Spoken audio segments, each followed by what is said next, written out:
السلام علیکم ورحمۃ اللہ وبرکاتہ۔ معزز ناظرین کرام، ایک صاحب نے سوال کیا ہے کہ 13 شعبان کو کی جانے والی بدعت جس کا نام عرفہ ہے، اس کی حقیقت کیا ہے، اس کی اصلیت کیا ہے؟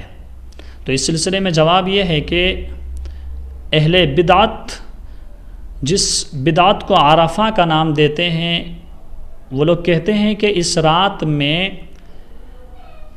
نئے مردے پرانے مردوں سے ملتے ہیں، یعنی نئے مردے پرانے مردوں سے ملاقات کرتے ہیں۔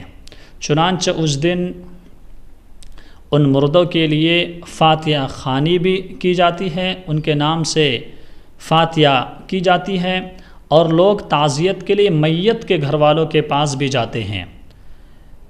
اس کا اہتمام کرنے والے حضرات ان تمام امور کو عرفہ کا نام دیتے ہیں۔ تو یہ عرفہ کی حقیقت ہے اور اصلیت ہے، حالانکہ یہ عرفہ نہیں ہے، بلکہ کیا ہے؟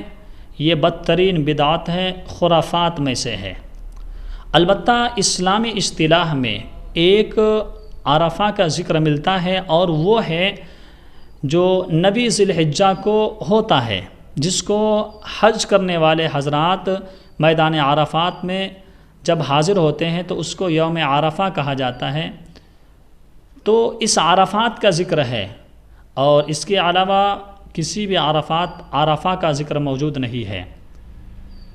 اس وجہ سے اس عرفہ کی کوئی حقیقت نہیں ہے، تو یہ بھی ایک بدعت ہے، اس سے بھی ہم سب کو بچنا چاہیے۔